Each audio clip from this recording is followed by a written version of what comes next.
This podcast will hopefully contain words or statements of obscene, pornographic, or immoral character. You have been warned. You have been warned. You have been warned.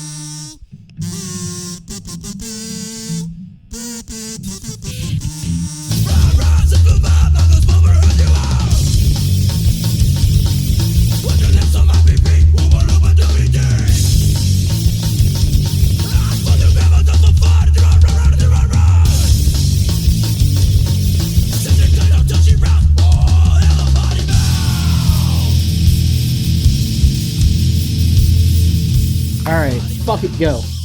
All right, we're back. Do. Yeah, we're back at the podcast, episode 32. That's so crazy.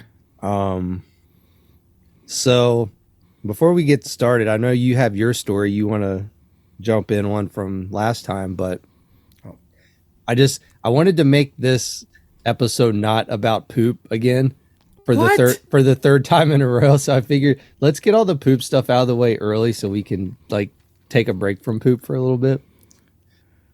So I just have to say that the Hemorrhoid Jammers United are in the house and represented, and I'm very fucking excited to be a member. Yeah, I was actually a little bit amazed by the amount of people that came out of the woodwork to admit of stuffing hemorrhoids back in.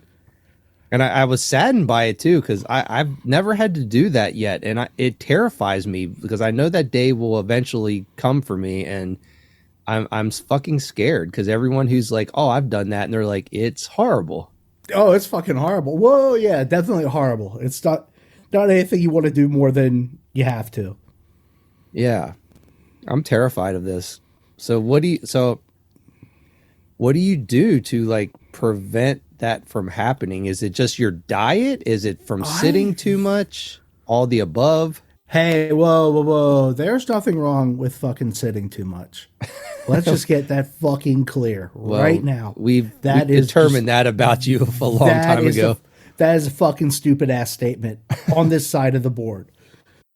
But like people, well, because my grandfather was a truck driver, and not my grandfather that you know, but my other grandfather. He drove a truck his whole life, and he always had like really bad hemorrhoid issues.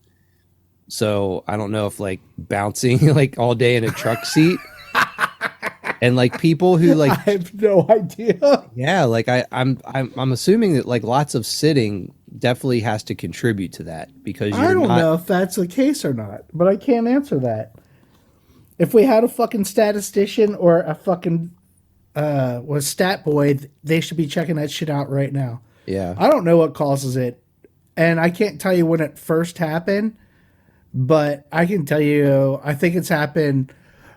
So when I was young and not talking to anybody about this, like it hung out for a while. Like it wasn't like the thought never crossed my mind that I need to jam that bitch in. Oh, damn. So it was just dangling for a while. Well, dangling is a really... It wasn't like hanging out in my fucking underwear. Well, right. I got you. I mean, you would have noticed if I had Pal's ass. Because it didn't look like I had a fucking dingleberry stuck coming out the back. It don't. He said that I think he tried to get everybody to feel bad for him about his flat ass. He's like, having a flat ass it actually comes from like a deformity in the womb or something like that. And, and I'm just like, what? And Matt Rhodes was like, yeah, you're fucking your ass got scraped by the clothes hanger. Fucking horrible. Oh shit. Yeah, but so I did do some research on, because I feel like a lot of people reached out about being like, everyone was intrigued about the concept of like, what do blind people do when they wipe? Yeah, that's crazy. I've never even thought about it. Yeah, I looked that up actually, and apparently, I guess like a large portion of blind people do use bidets in their house. So that totally makes sense. However, they also did say that, so like, I guess surprisingly enough, like blind people don't have that much issue with wiping. It's like a tactile thing to them. So like they makes sense. But I guess it depends on the type of toilet paper. So it's like very important for them to use, I guess, like a rougher paper to like a mid-grade paper texture, because if it's too soft, you don't like kind of get the friction of feeling when it's done. So I just want to let everybody know that he's got all four fingers kind of cupped, and he is pulling up and down his ass crack as he's talking. Yeah. Or so at least showing the motion. Yeah, so I'm assuming they actually feel when it's time to stop based on like how it grips as they slide the paper across their butt. I would believe that where we have The Office, because I believe if I didn't have anything on my ass, I would just rip the skin off. Yeah. So soft paper for blind people, I guess, is like a big no-no, because then they can't really feel it out. So that made sense. And then another revelation that was brought up, that this to me trumps everything else that we've talked about as far as like entering the realms of like, you're a fucking weirdo if you're fucking doing shit this way. So I've definitely had some people reach out about standing versus sitting. It's definitely a majority. I would say it's been like, of the people who have reached out to me, it's been like 80% sitters, 20% standers. That's Heath's fucking statistic. I'm not. I'm just saying, like, I'm not saying there's anything wrong with standing. I'm just saying it's not for me, and I don't see the advantage of it. So, but if that's your preference, like, so be it. But what is fucked up is Dave said, are you ready for this? Brace yourself for this one, because I was like, this is fucking crazy. He said that he knows someone, it's a man, who wipes between his legs sitting down. He said he's not sure if he goes front to back or not, but he like basically, and he's like, so you got to contend with your balls in the way and stuff, like wiping between. That's what I thought Gene said he did last night. That's why I was like, what the fuck? Oh, did he? Maybe I missed that part. I don't think, but I swear to God, I read it that way. Now you're going to have to look at your fucking phone. Yeah, I don't know, but I was like, that's just such an unnecessary step of, why do you want to make your shit experience so much more difficult by wiping between your legs? That's fucking weird. Maybe you're a fucking stunt man. I don't know. Stunt man Mike. Oh shit. Yeah, I don't know. I'm just, that one blew me away. Standing to wipe, I don't get that, but I'm like, okay, I can accept that. Like, I could see the certain advantages to that. Like we had discussed before, you're in a combat ready stance if someone comes in. I'm sure there's other motherfucker. Yeah, exactly. There's other advantages.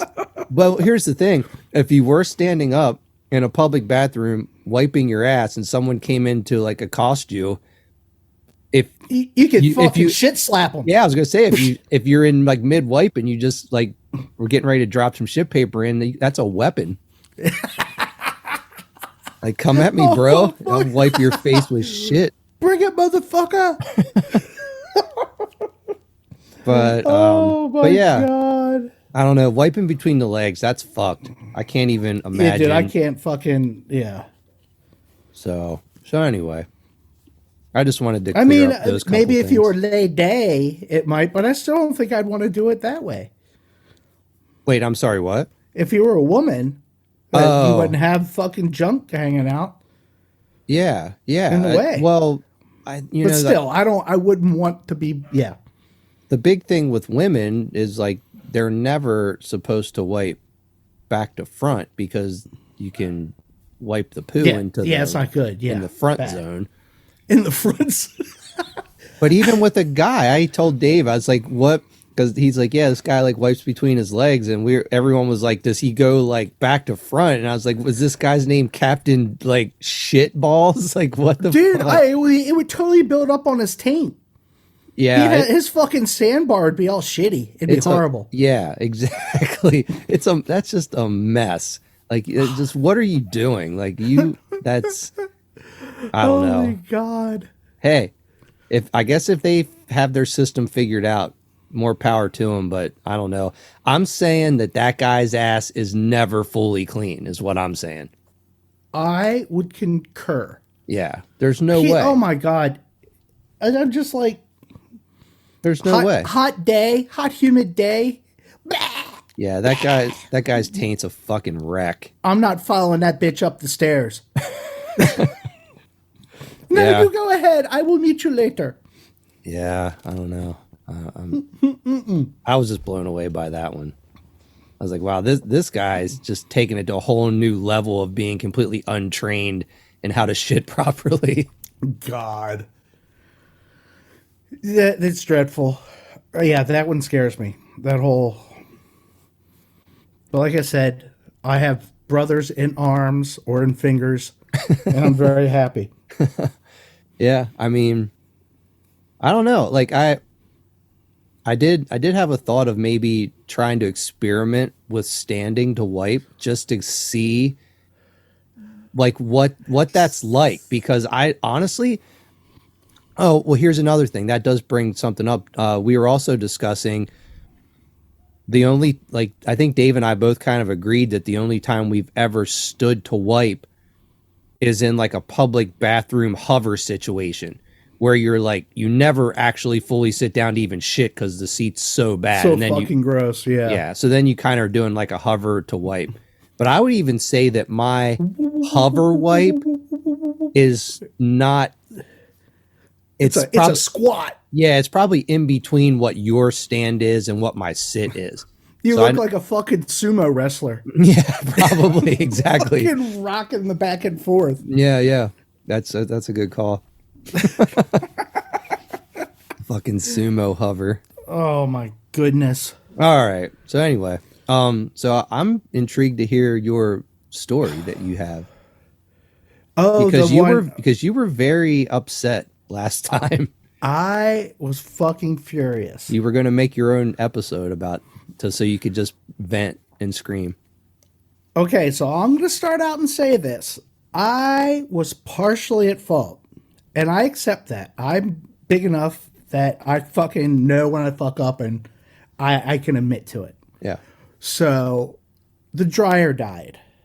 Sucks. It's part of life. The fact that I had to pay the guy to come out to tell me it was too expensive to fix. Nice. It was $130 to get him in the fucking door to tell me he couldn't fix it.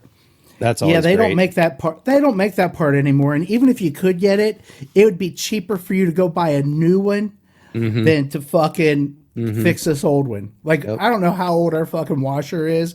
It looks like no washer I've ever seen before because they fucking swapped appliances out on me when I bought the house.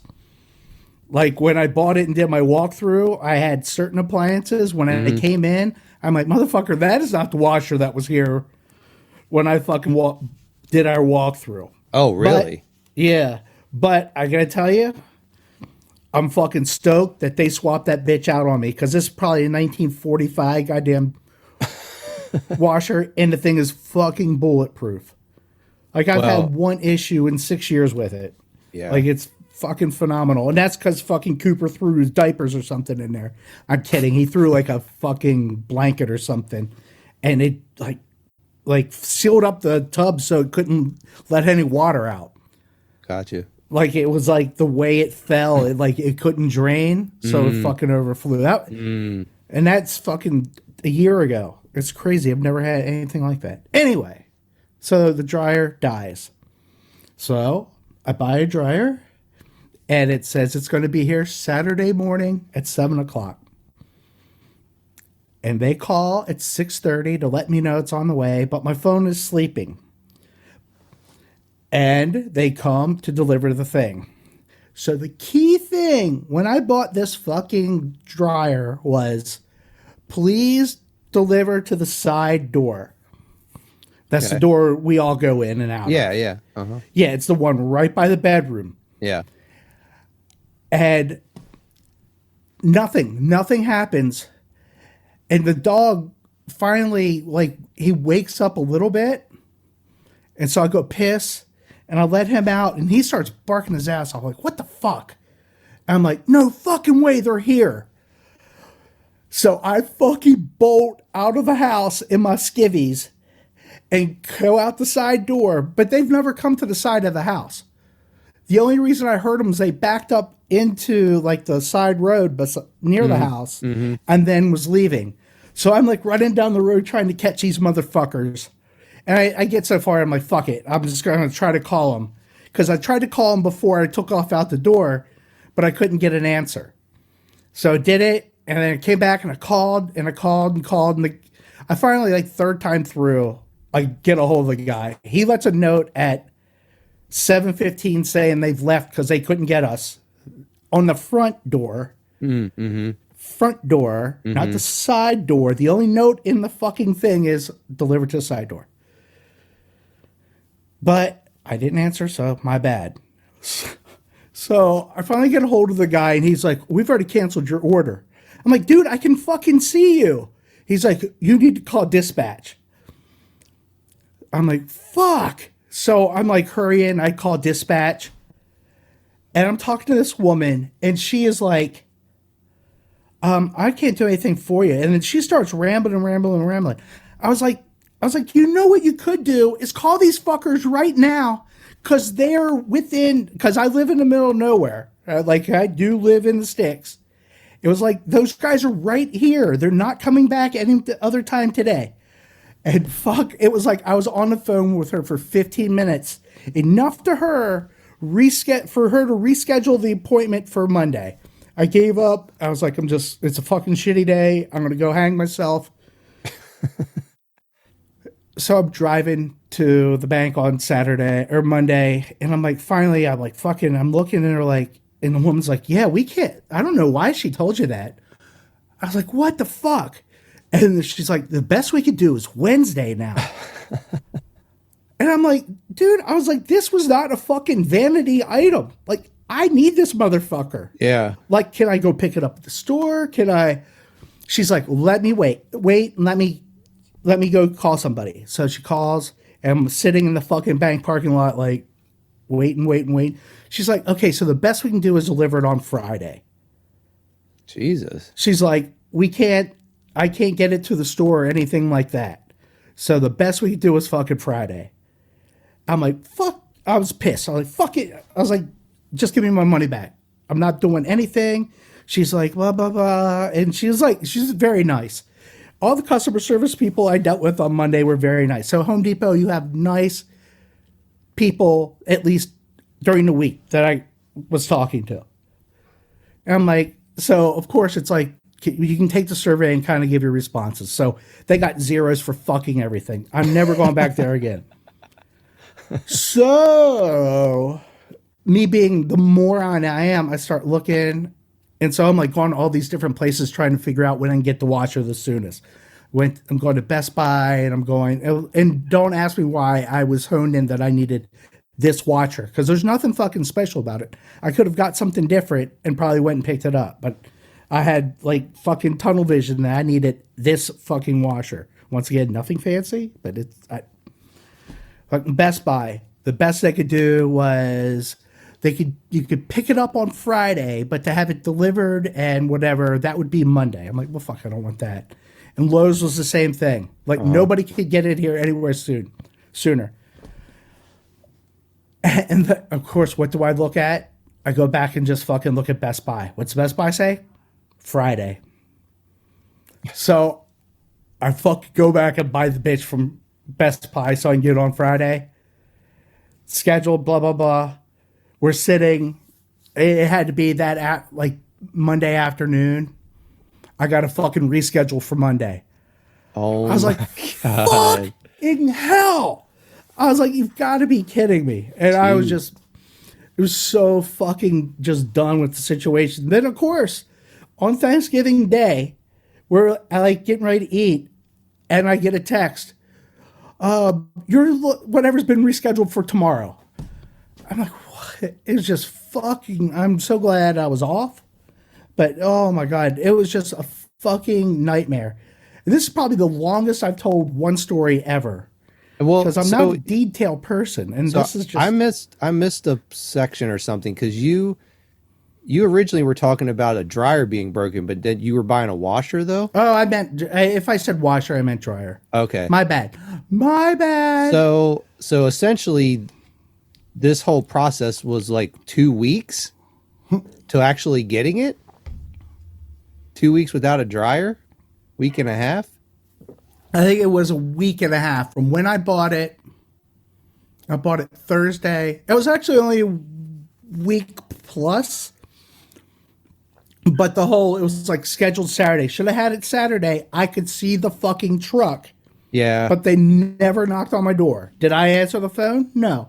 Because it was before 7 o'clock and my phone doesn't ring before 7 o'clock. Because I do like to sleep. My bad. Yeah, that I don't know. That shit bothers me, man. Like I feel like it's like that situation now where technology has like just like removed common sense from like fucking decision making. It's like, bro, it's like I can fucking see your truck. Like, yes! Like quit being a cunt and fucking turn around and like bring the shit back here. Like, yeah, like I don't give a fuck about your computer scan shit and all that stuff. Like, I fucking see you. Turn around. So, what was scary though was when they came in on fucking Friday, this dude had a fucking alarm on his phone that he apparently either allotted or he's allotted to get this fucking job done. Yeah. Like as he's ripping or prepping for the dryer to come in, all of a sudden this phone it starts going off, and it's a alarm to say like timer's done. It's not like a phone call. It's like you've exceeded the amount of time allowed for this drop off. I'm like, fucking hell. And I don't know if that's like self-mandated because they're trying to get like paid per drop versus like a flat fee. Like that's I don't know, but it was so, oh my god, it was so fucking evil. Yeah, that's pretty evil. I mean, I'll give you credit for taking your part of the blame or whatever, but still though, it's like that shit. I mean, that's the way things are now in a lot of ways. I think it's like if you know, like technology is just like everything's relying on technology so much that like the element of common sense is just fucking removed now. Well, and I think they have or just benefit of the doubt too.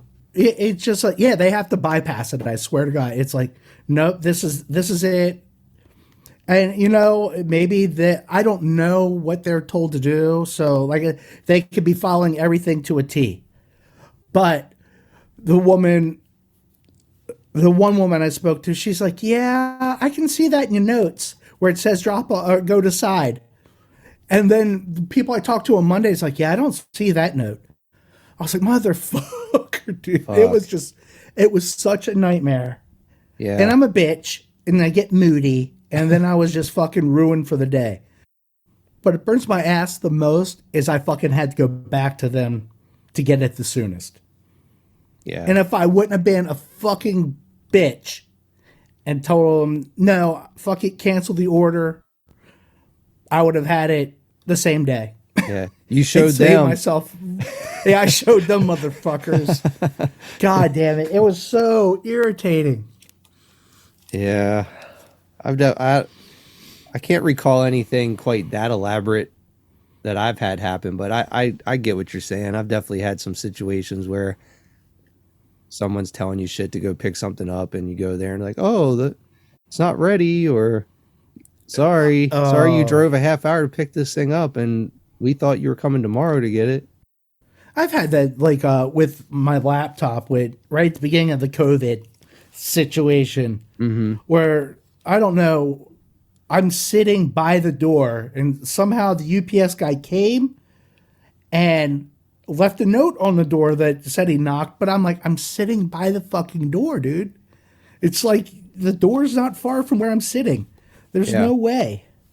And that was one where I'm like fucking driving around trying to chase him down. And because we live on the PA line, I found the UPS driver. He's like, yeah, dude, it don't work that way. He goes, PA line. So even though the neighborhood, like we've got this like little town, they only deliver to one half of the town because they're in PA and we're in. Oh my God. It was just so fucking irritating.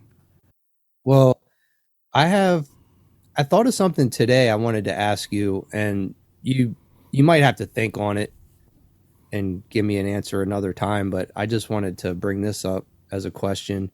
Can you think back and recall a song when you were getting into punk and hardcore and heavy metal music?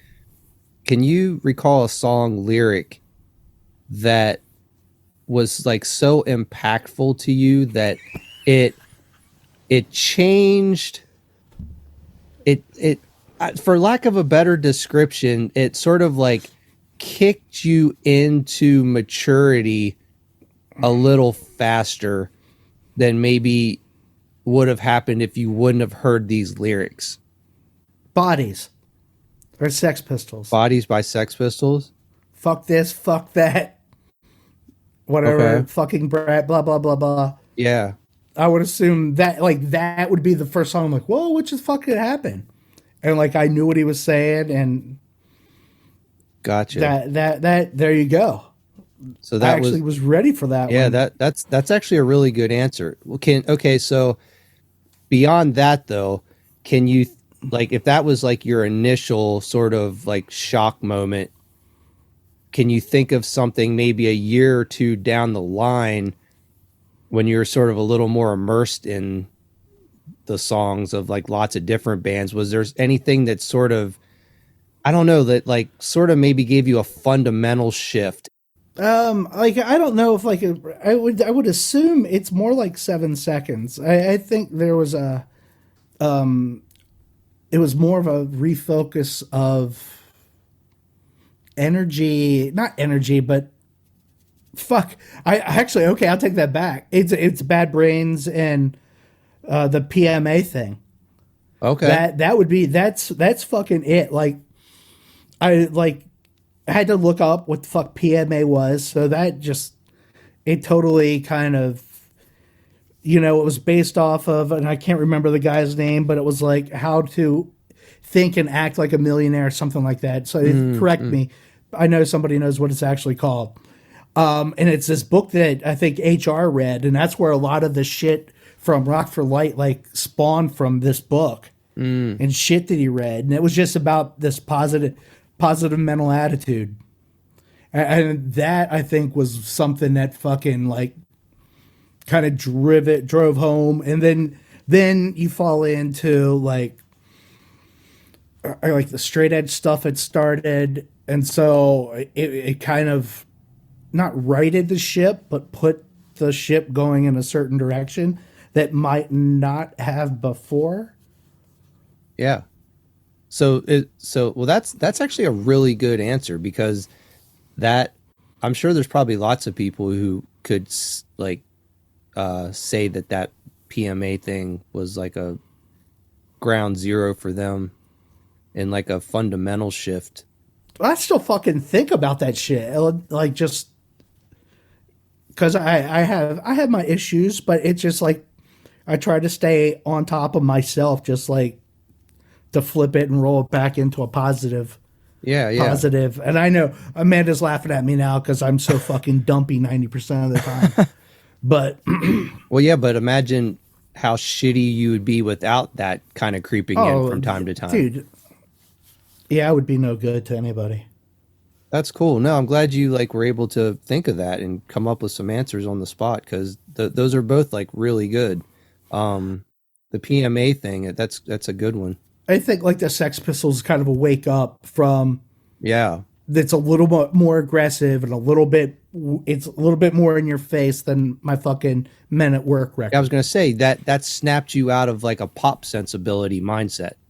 Oh yeah. Yeah. And it answered to all like the angsties and just Mm-hmm. I don't even know if I was an angry kid. I don't think so. I don't know. I mean, I'd always thought it. I don't know. We already dug into childhood things. I don't think I was an angry kid though. I didn't give a fuck. I don't. I think could be wrong. What was it about that message that struck a chord with you though? Was it just the actual essence of that as a like ideology, or was it like the way he sang it that got you hyped to like be more like thinking about it? That's a good question. I would say that. Oh, I thought you were talking about fucking bodies. I'm like, well, I don't know the message. Like that message. It was just kind of a wake up that shit's gotten real and can get real, and there's more things to fucking sing about than fucking random weird shit and whatever is on my Hall and Oates tape. Yeah, I meant more like the PMA part, but yeah. Because it is a weird delivery of like thinking about positive things and like improve your life through positive thinking, but it's sort of being like yelled at you. So it's like kind of whoa. Did you grow up in my house? You knew my grandmother. Yeah, I know. Fucking shit being yelled at you. Yeah. I was like, God damn. Okay, so this sidetrack. I don't. So we were at Thanksgiving, and I was completely blown away that her dad apologized to somebody because he didn't answer the question in the most like in the softest way possible. Like he was a little bit more rigid with the answer instead of candy coating it a little bit. Oh. And he apologized, and I'm like, you're like, come hang out at my house for a weekend. Oh my God. I swear to God, it dropped. I don't think Amanda she might have been sitting there, but I don't think she was. Yeah. Because I swear to God, it dropped. Yeah. Because if that one of my kids would have said something to me, I would have been like, fuck you. Take care of your goddamn self. It's like, yeah. I was just so blown away. I'm like, It's like, yeah, I feel like we can both probably relate to this. It's like, it's weird to hear families cope with situations without dysfunction. Yes, absolutely. Oh my God, it's so fucking bizarre. I'm like, that's like, you really like just like resolve that situation, like mature like that. Like, what the fuck is wrong with you? Yeah, well, the whole thing, it's like, and maybe it's just the changing of the culture. It's like, dude, could you fucking imagine? Like, I couldn't imagine saying that, telling my fucking grandfather and he didn't answer the fucking question right, and then he had to come back at it. I'm like, oh. Yeah, it's like the sentiment of that is nice, but it's also like a little bit just like too far too. I just, because I couldn't imagine at work going, yeah, you didn't say that right, so I can't do it. Yeah. That is not gonna fucking happen. Yeah.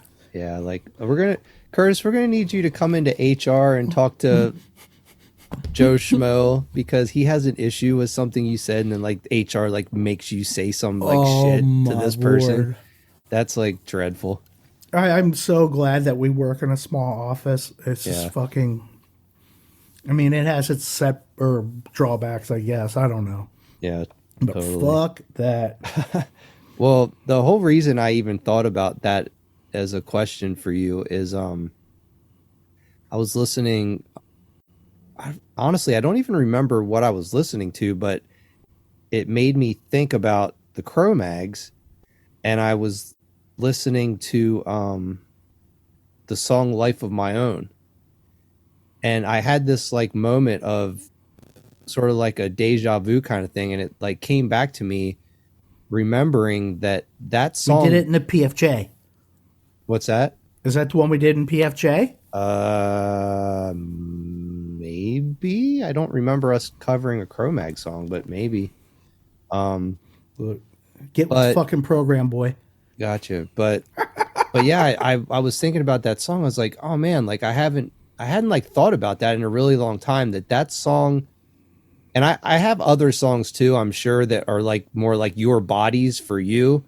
I'm sure I have some of those, but the song Life of My Own was, I feel that was the first song, like a hardcore song, that really the lyrics pushed me mentally into like a new realm of like despair and alienation, but like in a positive way, if that makes sense. I just feel like the chorus in that song, I remember that just being very profound to me, where he like, you come into this world with nothing but yourself, you leave this world with nothing but yourself. And I had never heard anything like that before. And I don't know, that like I was just, the age that I was at when I heard that, and I think some of the things that were going on in my life at the time, that just like really kind of hit me kind of hard. And I remember even like the delivery of like how he sings that part. Yeah. It's so like it's like, it's really like a passionate delivery of how he sings that part. Like I remember like really believing him saying like those words, and it was very impactful to me. And it's funny because when I heard that, or I heard this song that made me think of that song, and then I went and listened to that, and I hadn't listened to that song in a while, and it kind of like gave me chills a little bit, because it made me think about the first time I heard that song. And I was like, damn, that song, like that fucking affected me the first time I heard that. I was like, fuck, man, like he's right. Like you're alone when you come into this world, and you're alone when you leave this world, and like everything you do in between is just like a fight to make something of something. Right. I am certain that there was impact because of that album was so what do you want to say? It was a fucking milestone fucking record. Yeah. And I know that some person, I won't say Gene's name out loud, likes Harley and the Cro-Mags, but it doesn't even fucking, like, I tried. I did. I swear to God, I went back and tried to listen to a couple of those albums and fucking failed. Like, it needs, like, the delivery of John Joseph was so, like, on point. Yeah. And I think there was, I think you're, like, there's, like, an emotional sell of that song. Yeah. Well, I think that whole fucking Age of Quarrel album's that way. Yeah, I think so too. I think like he sells every song on that record, but there was just something very profound about the way he delivers the lyrics in that song. Like, I feel like his performance on that song is someone's like, we're running out of tape and you only get one shot at like recording this, like give it your all. And like, that's what he did. What about Malfunction? Like I'd feel like that one. I understand, but like Malfunction to me feels like it's in the same ballpark. No, it's 100%. Yeah, yeah. I think honestly, I've been singing them in my head now. So now you've caught me off guard. The other stuff was easier. Yeah, like breaking down the Cro-Mags. That's a little bit harder. But yeah, I don't know. I just thought that would be something neat to talk about. Just thinking of, because I definitely feel like that was a song that I was the only, like, basically I was still in Candyland in my mind. It was still like a Candyland Chutes and Ladders existence in my head. And then I heard that and it's like, now I'm fucking breaking concrete blocks. Right. Like this was heavy, and it's like this is something I needed to hear, but I didn't know I needed to hear it, basically. Right. So it changes your perspective. Yeah. Like it opens you up that, I mean, so what do you do to adjust that? Does it just, I keep dogging my Hall & Oates tape. Yeah, like fucking lay off Hall & Oates, bro.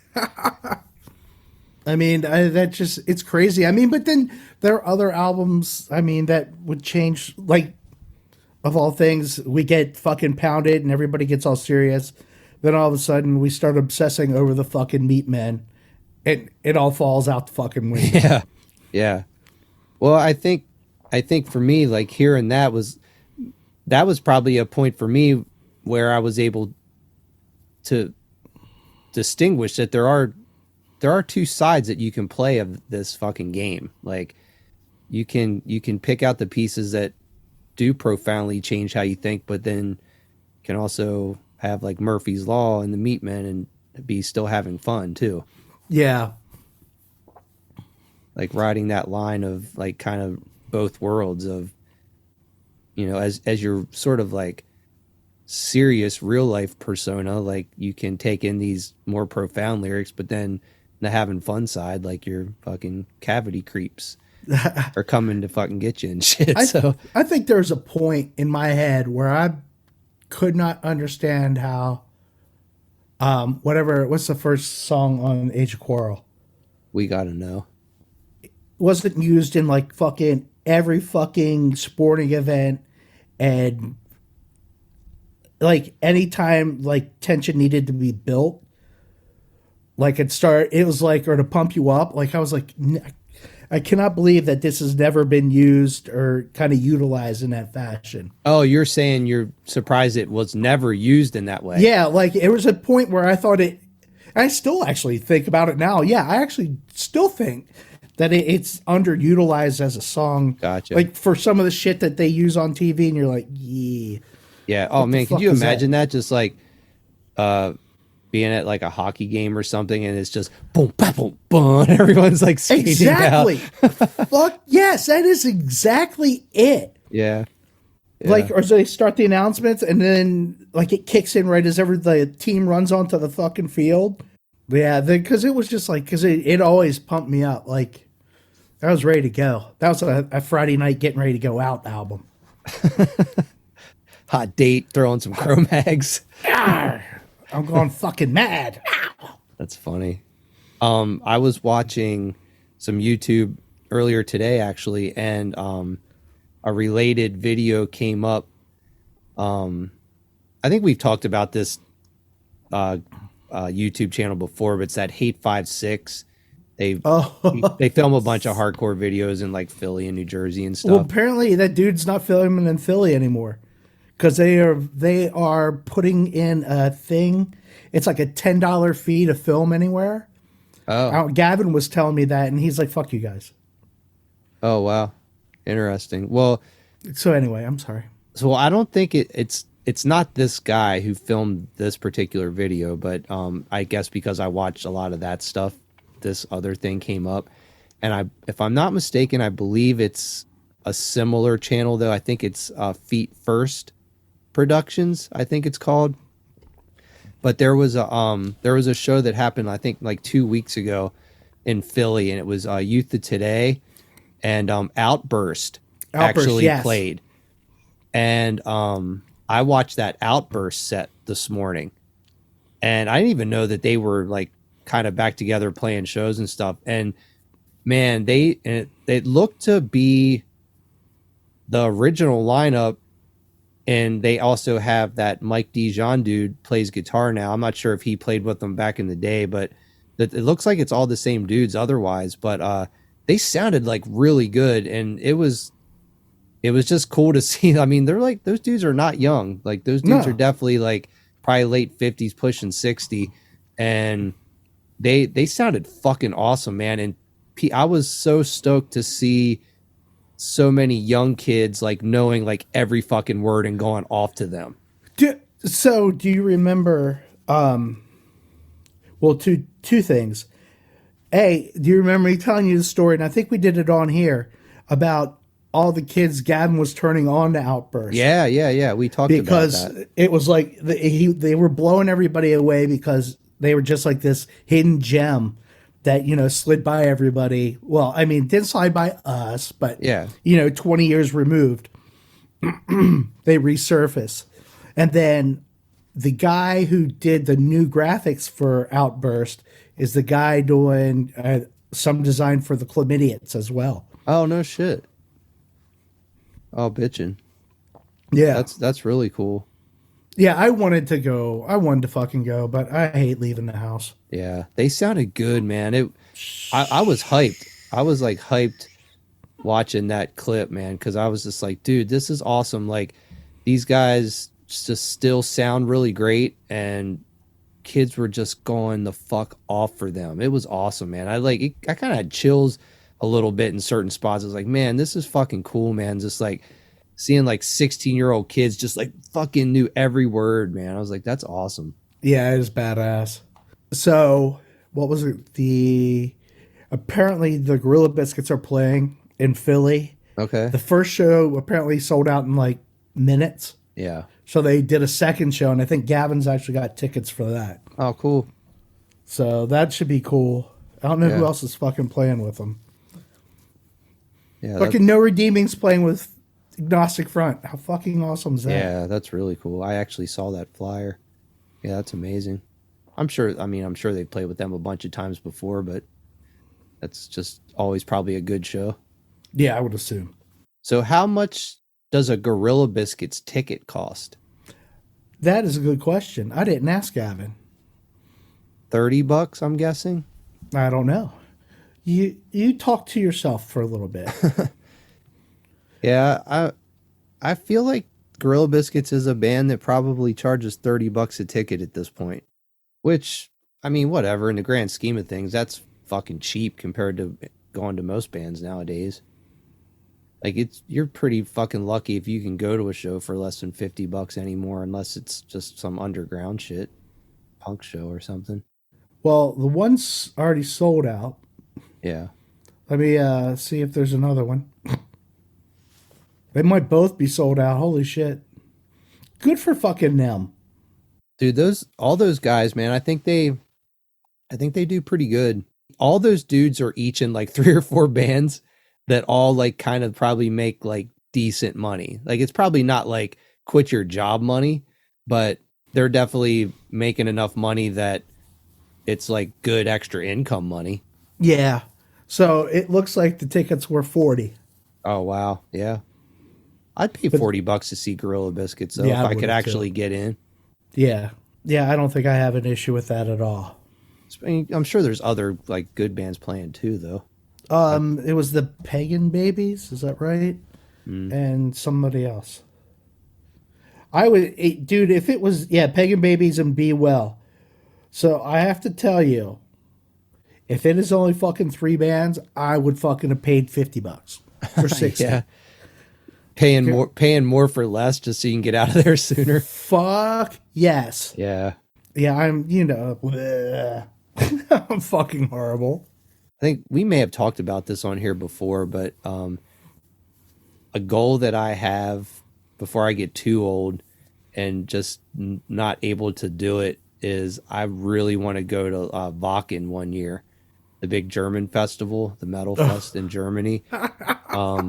But it's like, I don't know, man, like the older you get, the harder it gets to like do festival shit. And it's like, that's like a 3-day camping outside kind of thing. And No. like there's so many elements of it that seems so fun, but then camping for 3 days around a bunch of like drunk people screaming all night till 6 a.m, like, I don't know. It's like, that's rough. Yep. Not me. Not me. Yeah. I'm gonna need I don't have a I need my Tempur-Pedic mattress and I mean, I guess it would be cool if you like knew you could hook up with someone who's got like a bitchin' RV that they have there or something like that. that sounds like a song. Bitchin' RV. Yeah.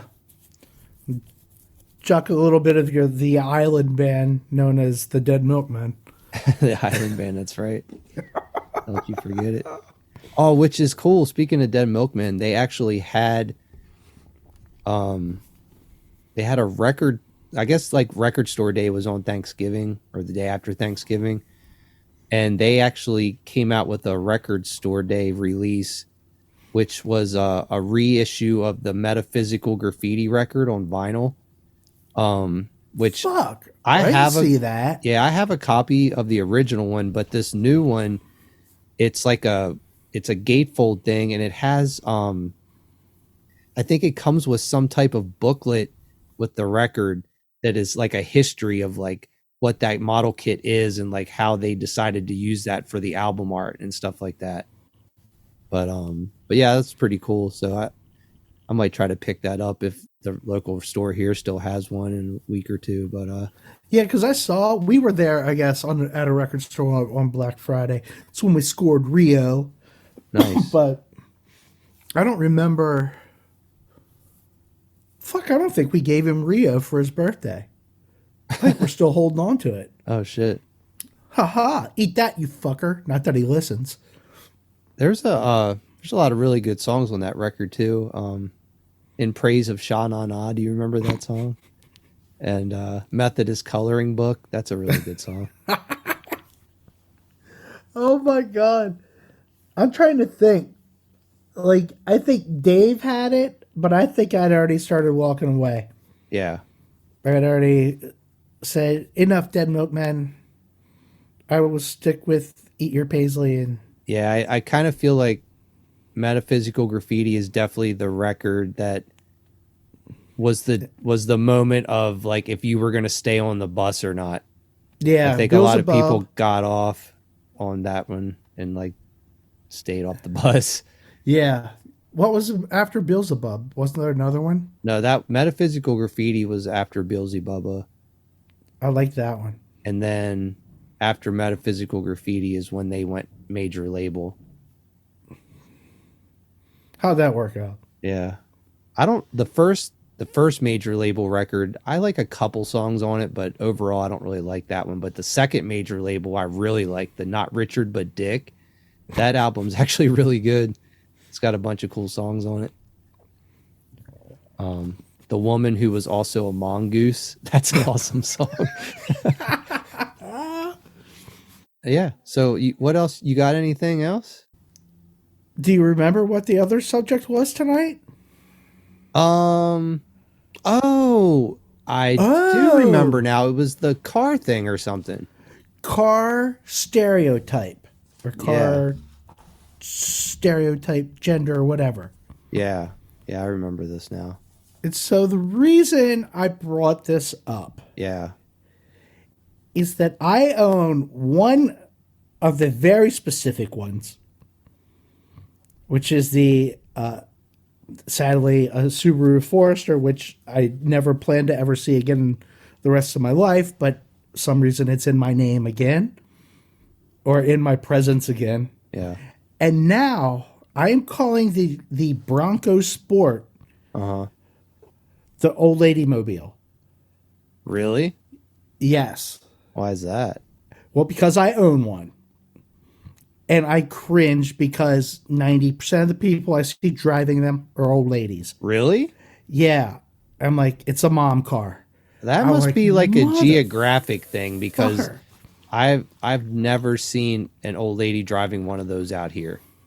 Ever. Oh my! I am so there. I think we pass a guy when we go to the Starbuckles in the morning when I work from home, and I rejoice every time I fucking see a guy driving a Bronco Sport. It's almost like the HJUers, like that's the Hemorrhoid Jammers United. Like I want to be able to say, it's okay, man, I've got one too. That would say that on the back of the business card. For both. Yeah. For both. Yeah, that's weird. I've seen a good many of those out here, and I don't even think I've ever even seen a woman driving one. Shut the fuck up. Yeah, it's definitely different here. Definitely, I would say guys in our age group are driving those like oh my god 40s. I need to move to California then. Yeah, no, I've never seen an old lady driving one of those ever. And I pulled the trigger quickly because I obsessed over it as soon as I saw the headlights on it. Don't ask me why. They're just cool. I like the little lines in them. And I knew there was a cooler one coming out. The one that I call the guy version or the male version. Okay.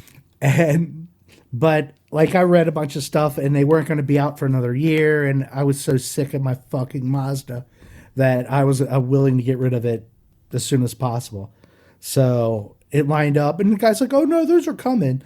But I was really particular about that one.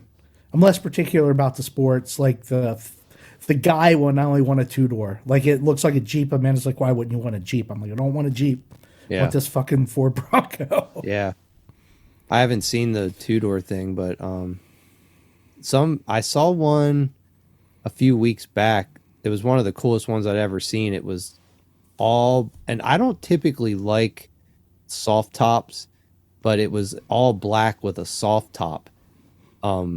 It looked really pretty slick. I was like, damn, that's pretty fucking badass looking. So that's the cool ones.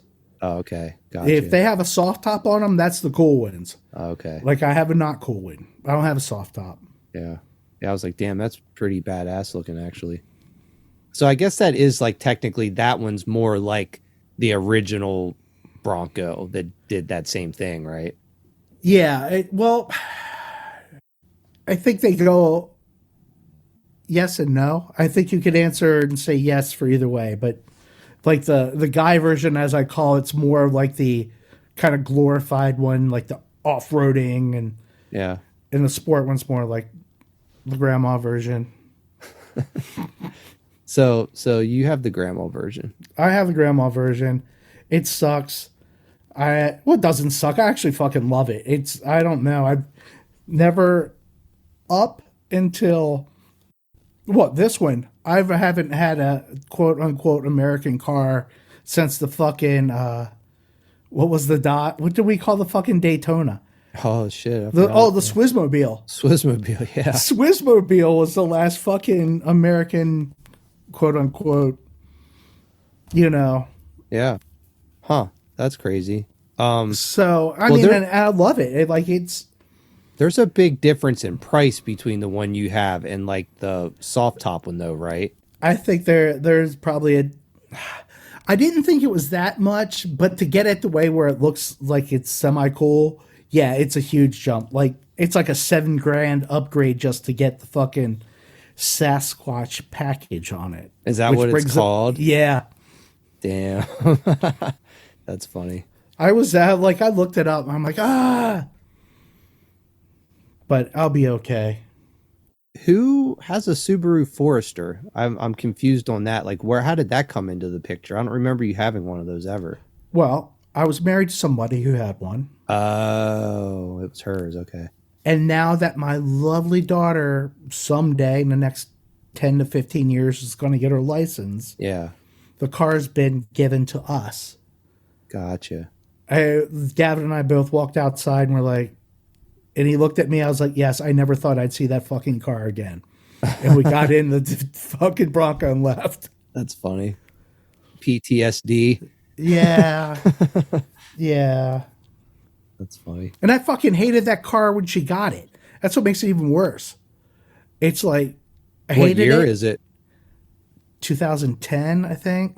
Oh, okay. Yeah, my mom has a 2004. I fucking hated it. And what do? We got it back, and I still hate it. What's even better now is I'm paying for the fucking insurance on it. Nice. Can't escape it. Fuck no. What are other great car stereotypes? I was thinking about it, and I don't think any of the ones that I had are even accurate anymore.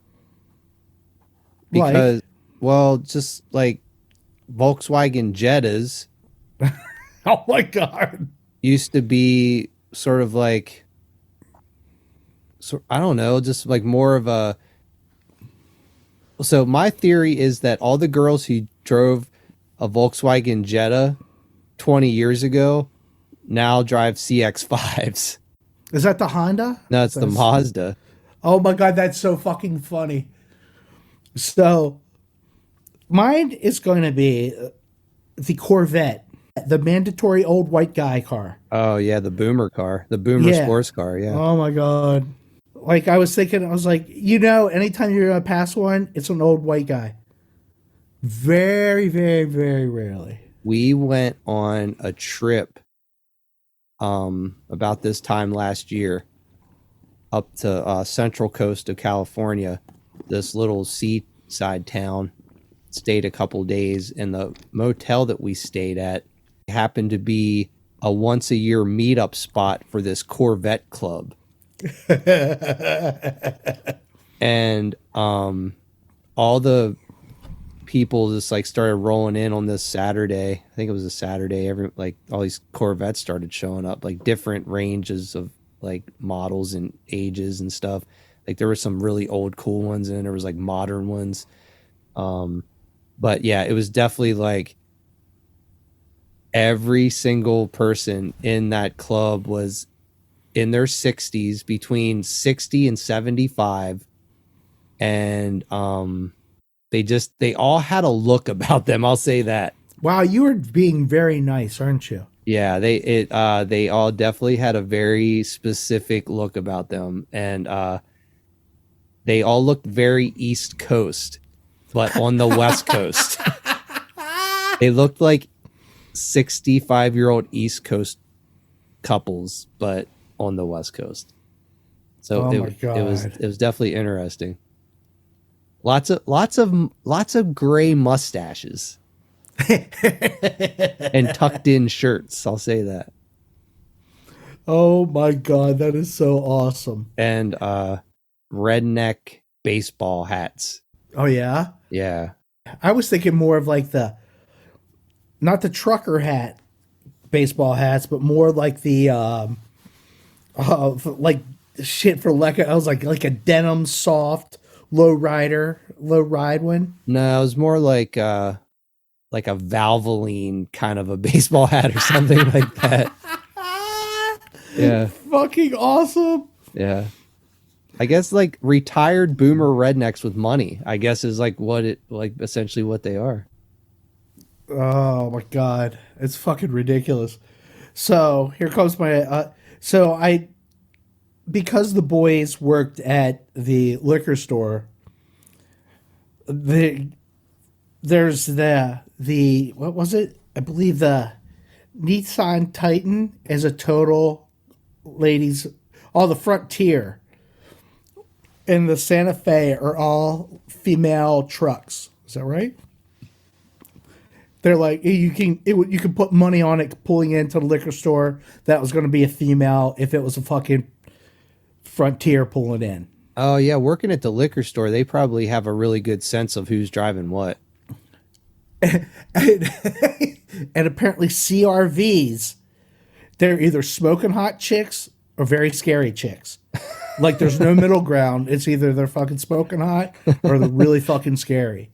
Okay, that's interesting. That was the two I got from them. And then you know what? I couldn't really think of any other ones. And I know there's a ton, but I couldn't think of any besides the Corvettes. Like after I brought it up, it's totally me driving that fucking Bronco and seeing old ladies driving them. And it's like, oh my God, how the fuck? What's your ratio of Teslas on the road there to like other cars? Do you have a shit ton of Teslas? I say yes. I mean, there's more popular than some other brands by far. Yeah, dude, it's insane out here, man. It's like so many fucking Teslas. It's ridiculous. Yeah, it's crazy. I mean, but you live in the hub of that shit. Yeah, I suppose so. We totally. I mean, well, Dustin has one. If I could have afforded it and knew that gas was going to go up as fucking high as it was, I would have pushed to get one. Yeah, because it would have balanced out for what we pay in gas. Actually, my car gets really good gas mileage. Really, I'm not bitching about that, but the gas has gone up in price, so it is what it is. But like what I'm paying now a month in gas, I could have taken on another $150 car payment onto the total. I can give you this little tidbit of information when it comes to a Tesla. A guy I used to work with, he had one, and it was the amount of like mechanic shops that are equipped to work on them correctly is still like pretty small, even for here. So when something goes wrong with one, it's like a wait to even get your car looked at and worked on, and that's for like the mechanical issues. Body work apparently is an even smaller amount of people who are like qualified and ready to like take on doing body work on them. Now this was like almost 3 years ago now when I knew this guy. But one of our coworkers ran into his fucking car in the parking lot one day and fucked the door up and like cracked one of his side windows. Oh my God. And it was a fucking nightmare for him to get his car fixed, to like go through all the insurance and stuff, and then to find. So I guess you have to actually, something about how the insurance works. He had to take it to like a specific repair shop who is basically approved by Tesla to do the work. And so there was like a wait for him to like get his car worked on. And Oh my just God. just to get like his door fixed and the window replaced, because apparently replacing the windows in them is like a huge feat. They don't just like pop out. It's like some crazy shit that has to happen to replace the windows. But it was, I mean, insurance paid for it, but if it would have been like an out of pocket expense, I think it was something like $8,000 or $12,000 to get this window replaced and like this dent fixed in the door. Because Fuck like everything that. is just like so specific, and like, yeah, it's crazy. Like those, like basically if you own one of those, like don't fucking fuck it up, because you're Don't going to be, fuck it up. yeah, you're going to be in trouble. So, have you heard? They have, I guess, like the people sensors on them, and that some people have driven them into fucking graveyards, and it's picked up supposedly ghosts and stuff around it. Jeez. You have to look it up, or All I'll right. look it up and send it to you. But yeah, there's like, it was on my Haunted AF podcast. They were doing it. They were trying to get somebody to lend them one so they could go and try it. Gotcha. I remember you guys always had the coolest fucking cars at your house. I remember that as a little kid, like driving by. Because Cool Jim had an El Camino, didn't he? Fucking, he had an El Camino, had a fucking, oh my God, we had, I think Karen had a Camaro, Mark had a Camaro, that was her boyfriend, Lisa and Marv had fucking Chevelle, and then Jim ended up with that Chevelle, and it was badass. It wasn't an SS, but they had SS tags on it. Oh, nice. And then what else? He had that fucking El Camino, Yeah. and then he had that Firebird. Oh, that's right. I remember the Firebird too. I remember the El Camino and the Firebird. I think you guys, correct me if I'm wrong, but someone had a Subaru Brat, I think too. Oh no, it was a Jeep. Maybe I think it was a Jeep, like one of those weird. It wasn't like a regular one. It was like kind of set up like the Brat. Okay. So I'm not imagining that. You did have No, something it wasn't like a that. Scout. Was it an International Scout? Bub had something weird. Like he had a weird one. It didn't last long. And then we had a VW, and that bitch lasted a fucking couple years. But it was always so fucking cold because it didn't have heat. Is that right?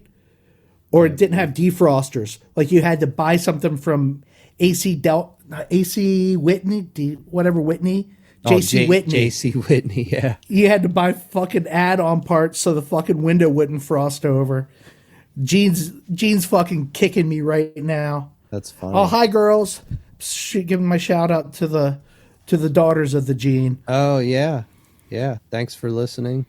I can't believe you listen. This one's a lot milder than the last couple. Yeah, definitely. This one's on a lame scale.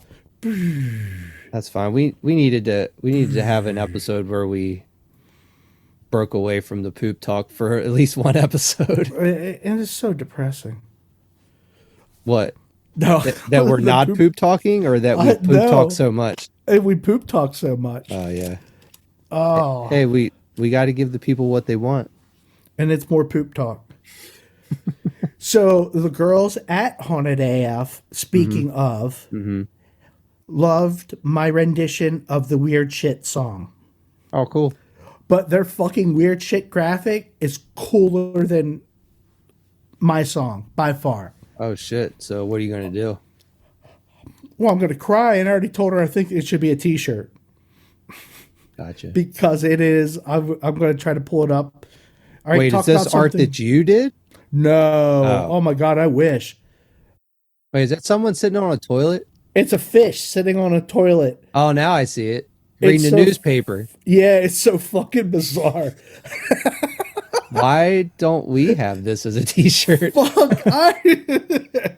Oh my God. I don't know where they got it. It's fucking awesome. Hopefully somebody made it for them because it should be a fucking T-shirt. I think based on the last few episodes, we have enough material to come up with a really cool new line of T-shirts based on all of our bathroom discoveries. Oh my God. The HJU shirts are already fucking rolling around in my head. Those bitches are coming. Would you guys say you're gonna make a Sheets punch card? It'll be a little butthole. Hemorrhoid The Jammers punch Unite will look punch card. Oh my God. That That's makes me wrong. happy. So wrong. But anyway, so I wasn't certain if they actually figured it out because they sang it a cappella during one episode, and I fucking took their a cappella version and then put music to it. But what sucked, but I outsmarted it, was they fucking beeped it out because they're trying to be for everybody. So they already said they're done.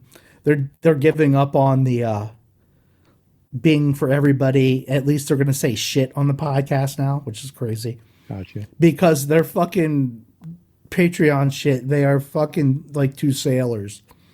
Well, I don't know. Whatever. Yeah, dude, they're funny as shit. Like, they need to just dump the family friendly and just go yeah. fucking blue because It's like holding back their real personalities by trying to be too clean. fuck yes. Like, you can get taste of it, but like there's ones on they talk about shit and it's like, oh my God. I mean, a lot of it's lady based, but it's still fucking funny as shit. I think about this from time to time that I'm like, yeah, getting a little bit older, like maybe I should try to curb so much profanity in my life, cut back on it a little bit and stuff. But then I'm just 10 seconds later, yeah, right. If I can't drop at least 10 F-bombs a day, I would not be able to function as a human being. It's not happening. I'm fucking horrible. I don't care. I gave up. The last thing that I wanted to mention, and we can wrap up, is we never really talked about this, is when you guys went on your trip to Gettysburg, you recorded some stuff with your little fancy ghost recorder thing. And fuck off. It is not a ghost recorder thing, but I did have a pimp setup, yes. Yeah. But you did record some things that you sent to me, and I have to say, I was kind of like, whoa, that's pretty weird. And because you did have a clip of you guys asked, do you want us to leave? And you do very plainly hear something say, was it they just say yes, or what is that? I forget how they It was answer. like a yes. It was a yes. I'll send them and we'll post them up so people can hear. Yeah. And did I send you the other one? That. I don't know. I remember you sent me the one, but because you started sending those, and I was kind of, whatever. I was just like, oh, cool, but I was sort of laughing about it to myself, this is just going to be a bunch of static. And then when I heard that, I was like, whoa, that's actually kind of fucking crazy. So it was funny is if you remember our friend Duke, I sent it to him because he's loosely into it. So I sent it to him Sunday night when I sent you that. Then he must have listened to it fucking Monday morning. Because he was like, whoa, dude, did you? He's like, you actually heard something. Actually going back and listening to it, I hate the word analyzing it, but listening to it, it was kind of cool. And there were certain things that I got one and somebody was like, were you a soldier or something? And there was something said, but you couldn't hear it. But like, if you listen to it and I don't tell you what I thought I heard, you'd never hear it. Yeah. But if you listen to it and I'm like, because I did it to Amanda, she's like, I don't hear anything. I was like, okay, now pretend this happens. I was like, I think your uncle asked or something. I was like, and pretend like you hear, I was a grandson. And she's like, oh my God. That clip that you sent, I mean, I was like, damn, that's pretty crazy, because everything about that clip, I mean, you at least in my opinion, you very clearly hear them say yes.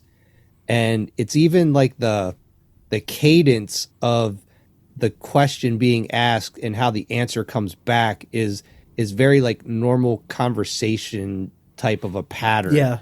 So that was even, it wasn't like there was some real dramatic pause and then like you hear like a noise that sounds like a word. It was like asking a question and someone responding like within 2 seconds. I'll definitely post those clips you sent me just so people can hear them. Well, I think we should wrap up because I'm actually getting hungry. I need to get some dinner, and yeah. All right. Adios, fuckface and fuckers. Fuckface and fuckers. Fuckface and fuckers. What was it? Admiral Corporal Fuckface? Admiral Captain Fuckface. Yeah, I forget. Something like that. Yeah. General Major Fuckface. All right. All right, fucker. See you next time. Adios. This podcast was brought to you by Potty Mouth Records.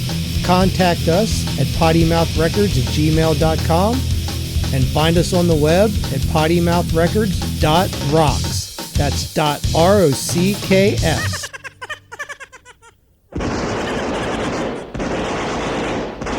Top that, bitch!